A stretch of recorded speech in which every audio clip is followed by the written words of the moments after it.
for coffee talk time.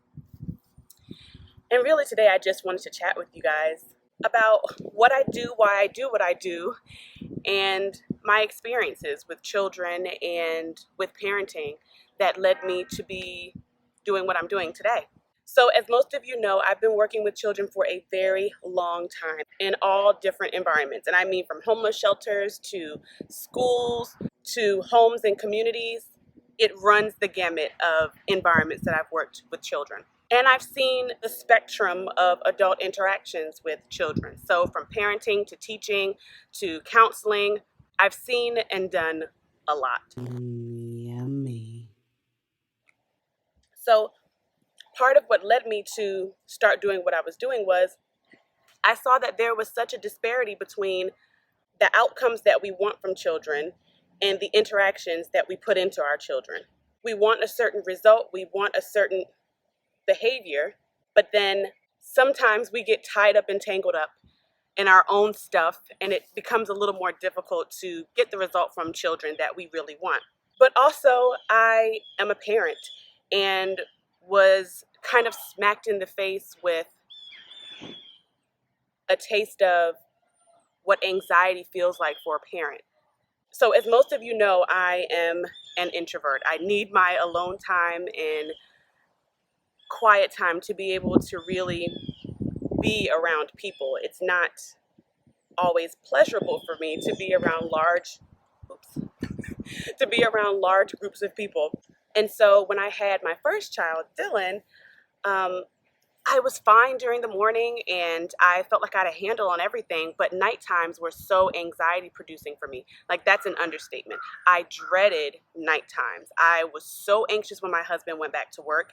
And when nighttime came, I literally felt like my world was going to end. It was a lot of the unpredictability that came with the nighttime routine for babies. You don't know if they're going to take to the schedule that you're putting them on, and then they have their own agenda, really. And so I started reading a lot. That's how I personally dealt with anxiety, was reading and informing myself so that I could have a better grasp on, why babies and children sleep and do the things that they do, and night times and sleep cycles and all of that. And I thought I had a handle on it. And then I randomly started having these, what I believe were panic attacks. And like I said, I've always been an introvert. I've never liked being in crowds. And if you've watched some of my YouTube videos, you know that when I first met my husband, I was so happy because he was so big and I could just kind of hide behind him when we went into these large environments. But I was in the grocery store with my mom, and this is like the second or third time it happened. And I literally felt like my chest was going to cave in and like I just wanted to run out of the store. And I remember telling my mom, I think I have to leave. And I didn't leave the store. I probably should have. But I remember feeling like being in that store was too much for me to handle. And then working in a school every day as a day treatment counselor, you really start to see how there are so many similarities between parenting a child and teaching a child. Now, the stress level might be slightly different because as a parent, you are responsible for this child 365 days a year, and the responsibility and anxiety that can be produced from that is out of this world.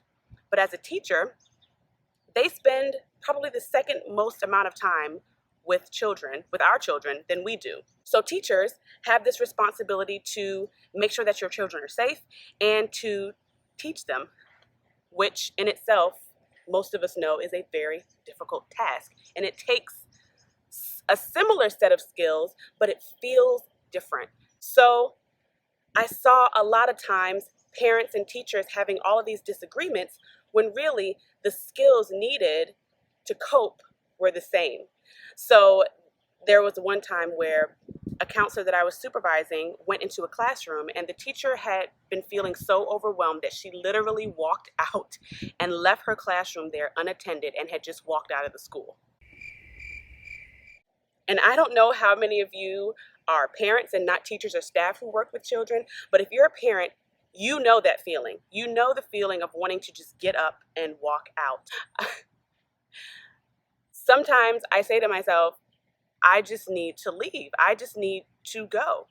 Now, parents don't have that option, right? We can't just get up and leave our children. Well, we always have the choice, but it's frowned upon. But that's neither here nor there. What I wanted to really talk to you guys about today was how anxiety can show up in parenting and teaching, and to let you guys know that you're not alone. This is a common experience. So whether you parent children or whether you teach or guide children in some other capacity, you're not alone, and you have more things in common than you think. And if we join forces as parents and as teachers to build skills that will help us to cope and to deal with children in a way that doesn't feel so overwhelming, we can help this next generation conquer the world. So you see a lot of anxiety manifesting in shortness, like, snippy, snippy, snip, snip, snip. Frustration, panic attacks, like the one that I had in the store, like the one that the teacher had in the class that day. Just general feelings of being overwhelmed, burnout, and insomnia. Now, of course, these are just some of the ways that anxiety and stress can manifest in parenting and in teaching, because everyone's unique. Everyone responds to stimuli differently, adults and children. So that's why I have 2 Confident Kid Workshop classes. One class is for the children, to really teach them and help them to build emotional intelligence and communication skills so that they can more adequately express themselves and communicate with adults, because it's different. They communicate differently than we communicate sometimes. And then one for the adults, to teach those same reciprocal skills so that we can build confident, capable, and emotionally intelligent children within our homes, schools, and communities. The children's workshop is filled with games and yoga and things that really catch children's attention. And the adult workshops are really geared toward adult learning, but that also creates a space for us to laugh about those frustrations and to support one another and to really get to the crux of why it is we respond and communicate with children in the way that we do. So if you want to bring the Confident Kids Workshop to your school, organization, or parent group, click the link down below and you can find out more about that on our website. But if you want to get some tools and skills right now, you can also click the link for our Confident Kid digital download. It's an audio download of the Confident Kid class that I teach, but you also get some digital extras and worksheets so that you can start working today on how to really pull the most out of your child, how to interview them, and how to effectively change, or more accurately shift behavior so that you can get the results that you want when interacting with the child. If you have any questions or need any support, I'm always here. You can message me or you can leave me a comment down in the comment section. Until next time, guys, be well.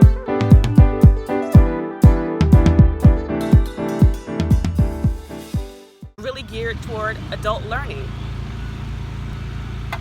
Recording outside. Really get